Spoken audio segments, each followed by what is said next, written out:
Bollywood financier Rajesh Shukla గారు మనకు phone ఇన్లో ఉన్నారు. శుక్లా సాబ్, వెల్కమ్ టు మహా news. Thank you, Shiva. Thank you. How are you? Shukla Saab, in our discussion, we having one senior police officer, Mr. Madhipati Srinivas Rao, is from Telangana government. Shukla Saab, welcome to Ma News. Today we are discussing about Bollywood links with underworld mafia as well as ISI.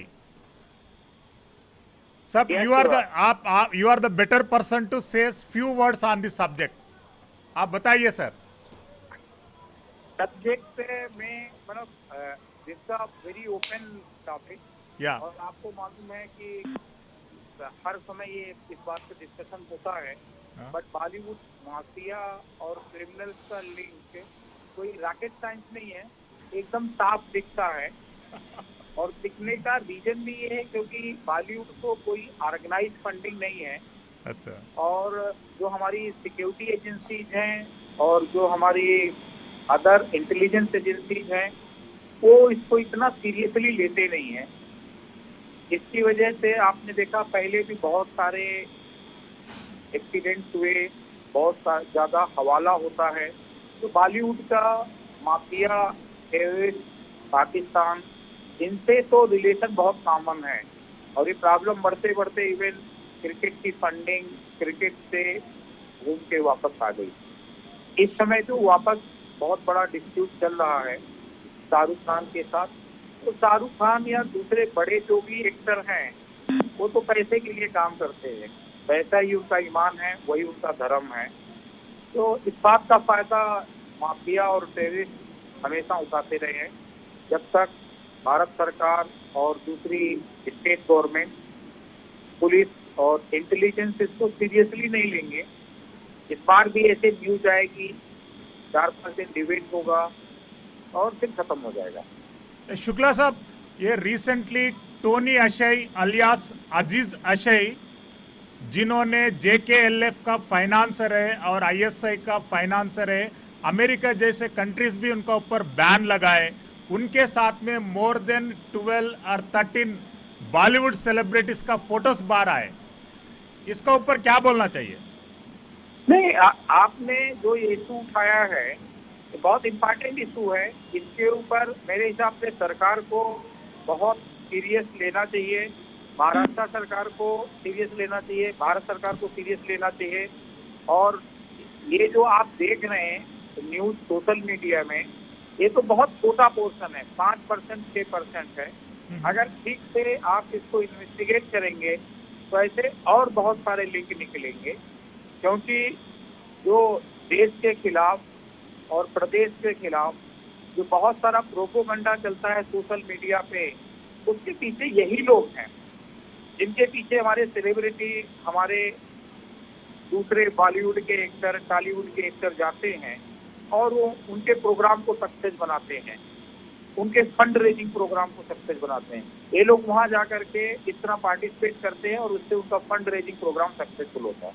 इनके साथ वो लोग इनको बुलाते ही सिर्फ इसलिए हैं जिससे जो एशियन मूल के लोग हैं वो लोग उनके प्रोग्राम में आवे और फंड रेजिंग प्रोग्राम सक्सेस हो. शुक्ला साहब, आपने बॉलीवुड का फाइनेंसर है, आप कभी थ्रेट फेस करे क्या? हमें ज्यादा फेस इसलिए नहीं होता है क्योंकि हम लोग इंस्टीट्यूशनल फाइनेंसर हैं. तो हम लोग KYC लेके रजिस्ट्रेशन और बैंक से पैसा देते हैं, बैंक से पैसा लेते हैं. लेकिन दिखता है इसलिए कि आप देखोगे कई सारी पिक्चरें ऐसी आती हैं जिनका कोई सिर नहीं होता, जिनका कोई पैर नहीं होता. कई सारे हीरो हैं, कई सारे हीरोइन हैं, कई सारे डायरेक्टर हैं. आप देखोगे कि वो कल तक 5-5, 10-10 हजार रुपए के लिए घूम रहे हैं. सडनली आप देखो कि 100 करोड़ की मूवी बन जाती है. आप कंगना रनावत की पेन देखिए, आप सुशांत राजपूत का पेन देखिए, आप गोविंदा का पेन देखिए. आप लोग रोज ये पेन हैदराबाद में, आंध्र प्रदेश में, कर्नाटका में देखते हैं टॉलीवुड के, कि जो जेन्युइन एक्टर होते हैं, जो जेन्युइन आर्टिस्ट होते हैं, उनको क्रैश कर दिया जाता, दबा दिया जाता है. तो एक ही मकसद होता है कि इंडिया के खिलाफ आप जितना दिखाओगे, इंडिया के खिलाफ जितना बोलोगे, उतना ज्यादा आपको फाइनेंस किया जाएगा। और उसी का रीजन है कि आप जितने भी ओटीटी प्लेटफॉर्म देखोगे, मूवीज देखोगे, उसमें क्राइम को, रेप को, ड्रग्स को बहुत ज्यादा इम्पोर्टेंस दिया जाता है, बहुत ज्यादा हाईलाइट किया जाता है। तो उसके पीछे यही माफिया है जो आज अभी देख रहे हो, आप टोनी को देख रहे हो। ये लोग प्रोग्राम करते हैं, इस प्रोग्राम में हमारे सेलिब्रिटी, हमारे एक्टर पार्टिसिपेट करते हैं, फिर उस प्रोग्राम से बहुत सारा फंड रेज होता है, फिर ये लोग मजा करते हैं उस पैसे का। शुक्ला साहब धन्यवाद। हमारे साथ में जैन हुए लक्ष्मी नारायण साहब जो महाराष्ट्र गवर्नमेंट से बहुत सीनियर पुलिस आईपीएस ऑफिसर काम करे थे। सब आप लाइन में खड़े रहिए, फिर आपसे मैं आप सवाल पूछूंगा। जेडी लक्ष्मीनारायण गारू మా న్యూస్ కు స్వాగతం అండి।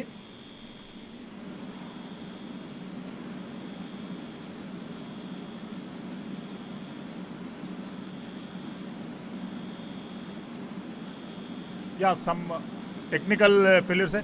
शुक्ला साहब, ये ऐसा प्रॉब्लमों को टैकल करने के लिए गवर्नमेंट ऑफ इंडिया क्या करना चाहिए? इन लोगों के ऊपर कुछ बैन लगाना, नहीं तो इनका मूवीज को बाइकआउट करना। देखिए, मैं आपको बताऊं, भारत के संविधान ने, आईपीसी ने और सीआरपीसी ने बहुत सारे राइट दिए हैं।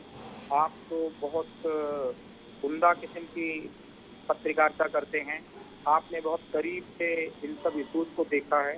इनको सबको सबसे पहले आपको हवाला में बंद करना चाहिए।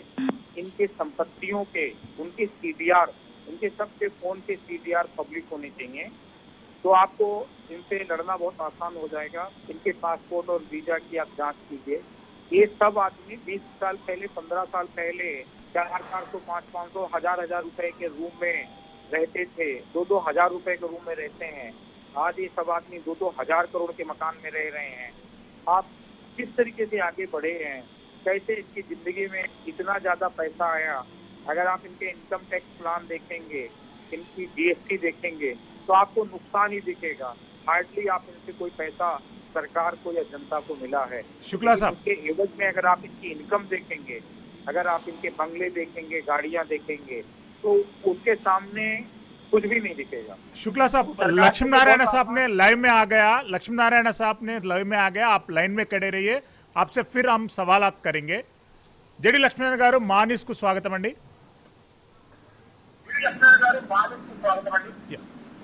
చెప్పండి శ్రీశైలం గారు। లక్ష్మీనారాయణ గారు, గత 2 రోజుల నుండి దేశవ్యాప్తంగా ఒక అంశం మీద అన్ని మీడియాలలో ట్రెండింగ్ అవుతుంది। Bollywood links with ISI as well as JKLF financer చేసేటటువంటి వ్యక్తితోని సుమారు ఒక డజన్ మంది సెలబ్రిటీల ఫోటోలు బయటికి రిలీజ్ కావడం జరిగింది। ఈ అంశాన్ని మీరు మహారాష్ట్రతో చాలా సత్సంబంధంగా పనిచేసినటువంటి సీనియర్ పోలీస్ అధికారి, మీరు ఎలా చూస్తారు ఇలాంటి అంశాలను? ఇందులో ముఖ్యంగా ఒక రోజు అయితే 2 రోజుల ముందు బీజేపీ వైస్ ప్రెసిడెంట్ మరియు లోక్సభ ఎంపీ ఇంతకుముందు ఆయన వైజయంతి జై పాండా అని చెప్పేసి ఆయన ఒక ట్వీట్ చేశారు। ఆయన ఏమన్నారంటే, కొంతమంది బాలీవుడ్ సెలబ్రిటీస్ కి పాకిస్తాన్ గూఢచారి సంస్థ ఐఎస్ఐకి మరియు పాకిస్తాన్ ఆర్మీకి సంబంధాలు ఉన్న వారితో వారి పరిచయాలు ఉన్నాయి। వీటికి సంబంధించిన కొన్ని డాక్యుమెంట్స్ కూడా చూసినట్లు ఆయన చెప్పడం జరిగింది। కానీ అందులో ఆయన ఎవరి పేరును కూడా ఉల్లేఖించలేదు। అందులో ఆయన ఇంకా ఏం చేశారంటే, దేశభక్తులైన బాలీవుడ్ కళాకారులు ఇటువంటి సంబంధాలు ఉన్న కళాకారులతో పనిచేయొద్దని చెప్పి కూడా ఆయన కోరారు। అంటే ఆయన అనడం ఏంటంటే, ఎవరైతే పాకిస్తానీలు భారతదేశ బాలీవుడ్ స్టార్తో సత్సంబంధాలు ఉన్నాయో వారు జమ్మూ అండ్ కాశ్మీర్ లో హింసను ప్రేరేపించిన దాఖలాలు ఉన్నాయని ఆయన పేర్కోవడం జరిగింది ఆయన ట్వీట్। అందువల్ల ఆ తర్వాత వచ్చేసి అనేక చర్చలు జరిగాయి। ముఖ్యంగా శ్రీనగర్ బేస్ లో ఉన్న ఒక యాక్టివిస్ట్, ఆయన పేరు అల్ ఇస్కందర్ అని, ఆయన ఒక ఆరోపణ చేయడం జరిగింది 2 వ్యక్తుల మీద, ముఖ్యంగా రెహాన్ సిద్దికి అని టోనీ అషయ్, ఇద్దరి మీద ఆయన ఆరోపణలు చేయడం జరిగింది।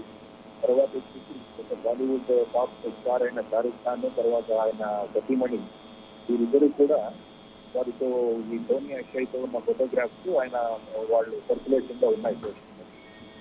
వాళ్ళు అనడం ఏంటంటే వీళ్ళిద్దరూ కూడా భారతదేశానికి విరుద్ధంగా వాళ్ళు స్టేట్మెంట్స్ ఇవ్వడం, తర్వాత వాళ్ళు టెర్రరిస్ట్ కి ఫండింగ్ చేశారు అన్న ఆరోపణలు ఉన్నాయి అన్నది సోషల్ మీడియాలో చర్చ జరుగుతుంది. ఈ టోనీ అషయ్ అన్న వ్యక్తి అమెరికాలో ఉంటాడని, కశ్మీర్ పట్ల అతను రెచ్చగొట్టే స్టేట్మెంట్స్ ఇస్తూ ఉంటాడని చెప్పేసి అతను ఒక ఆర్కిటెక్ట్. ఆ ఆర్కిటెక్ట్ సందర్భంగా ఈ సినీ కళాకారులతో ఆయనకు సంబంధాలు ఉన్నాయని చెప్పేసి ఎక్కడ చెప్పడం జరుగుతుంది. తర్వాత ఈ రహాన్ సిద్దికి అన్న వ్యక్తి హూస్టన్ లో ఉంటాడని చెప్పేసి అతను ఒక రేడియో ఛానల్లో నడుస్తుంటాడు. ఈ రేడియో ఛానల్ ద్వారా ఆల్మోస్ట్ ఒక 400 కార్యక్రమాలు అతను పెద్ద పెద్ద స్టార్స్ తో అక్కడ ఏర్పాటు చేశాడు అన్నది చెప్పడం జరుగుతుంది. తర్వాత అతను యూనివర్సిటీ ఆఫ్ బెర్కెలీలో ఆయన చదువుతున్నాడు. ఆయన చదువు అయ్యే ఖర్చుని కూడా జేకేఎల్ఎఫ్ అనే ఒక సంస్థ ఫండింగ్ తో వెళ్ళాడని చెప్పేసి అక్కడ చెప్పడం జరిగింది. అందువల్ల ఈ విధమైన ఆరోపణలు ఇవన్నీ కూడా సోషల్ మీడియాలో జరుగుతూ ఉన్నాయి. ఆ తర్వాత వచ్చేసి ఇంకా కొంతమంది బాలీవుడ్ స్టార్స్ కూడా UK based activist Anil Musharraf అని ఆయనతో కూడా ఫోటోలు ఉన్నాయని చెప్పేసి మనం సోషల్ మీడియాలో చూస్తున్నాం. యాక్చువల్గా ఏంటంటే ఈ సోషల్ మీడియాలో జరిగిన విషయాలు చూస్తుంటే మీరు అడిగారు ముంబైలో మీరు పనిచేశారు కదా, అక్కడున్న అనుభవంతో చెప్పండి. యాక్చువల్గా మీరు ఈ సంజయ్ దత్ కేసు తీసుకున్నా లేకుంటే అబూ సలీం కేసు తీసుకున్నా ఇందులో ఏమవుతుందంటే ఈ టెర్రరిస్ట్లకి తర్వాత వచ్చేసి బాలీవుడ్ లో ఉన్న వాళ్ళకి ఉన్న సంబంధాల గురించి మనకు తెలుస్తుంది. అదేవిధంగా ఎక్కడైతే డబ్బులు ఉన్నాయో అక్కడ ఈ విధమైన అన్అకౌంటెడ్ మనీ ఎక్కడ ఉంటుందో అక్కడ ఇటువంటి వాళ్ళ యొక్క ఇన్ఫ్లుయెన్స్ పొందడం మనం చాలాసార్లు చూసాం. ఫర్ ఎగ్జాంపుల్ మీరు బాలీవుడ్ స్టార్స్ చూసుకుంటూ మమతా కుల్కర్ని, విక్రమ్ గోస్వామి అని అతను డ్రగ్ డీలర్, వాళ్ళ మీద జరిగిన కేసు కావచ్చు, మోనికా దేవి అబూ సలీం మధ్య ఆ కేసు కావచ్చు, కేసు పాస్పోర్ట్ కేసు అది ఇక్కడ సిబిఐలోనే ఇన్వెస్టిగేషన్ చేయడం జరిగింది. తర్వాత హజీమ్ అఖ్తాన్ అని ఒక వ్యక్తి, తర్వాత దావూద్ ఇబ్రహీం, తర్వాత మందాకిని, వీటి గురించి కూడా మనము చదివాము.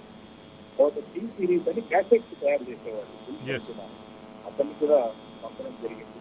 తర్వాత రాకేష్ రోషన్ మీద కూడా షూటింగ్ జరిగింది. తర్వాత బాలీవుడ్ డైరెక్టర్స్ ఎవరైతే ఉన్నారో ముఖేష్ భట్ కానీ, బోని కపూర్ కానీ వీరందరి మీద కూడా వాళ్ళు వార్నింగ్స్ అవి ఇస్తుండేవాళ్ళు. ముఖ్యంగా ఏం జరిగిందంటే అప్పుడు వాళ్ళు కొన్ని సినిమాల్లో ఇన్వెస్ట్ చేయడం కూడా జరిగింది డబ్బులు నిర్మాతలుగా. ఆ తర్వాత వీళ్లను యాక్టర్స్ గా తీసుకోవాలి అని కూడా డైరెక్టర్స్ మీద వాళ్ళు ప్రెషరైజ్ చేయడం జరుగుతుండేవన్నది సాధారణంగా అక్కడ కంప్లైంట్స్ వచ్చేవి. ఆ తర్వాత వచ్చేసి వాళ్ళకి థ్రెటనింగ్ కాల్స్ కూడా వచ్చేవి. అప్పుడు ఈ సంబంధితులకి మనం పోలీస్ ప్రొటెక్షన్ ఇవన్నీ ఇవ్వడం కూడా జరిగింది. ఆ తర్వాత ఇద్దరికి లింక్స్ కూడా నేను చెప్పిన కేసుల్లో అది ప్రస్తావించడం కూడా జరిగింది. అందువల్ల ఇటువంటి ఎప్పటి నుంచో జరుగుతున్నాయి, ఇదేం కొత్త విషయం కాదని నేను చెప్తాను. మనతో పాటు బాలీవుడ్ ఫైనాన్సర్ రాజేష్ శుక్లా గారు ఉన్నారు. లక్ష్మీనారాయణ గారు, शुक्ला साहब, ये गुलशन कुमार मर्डर के बाद में जो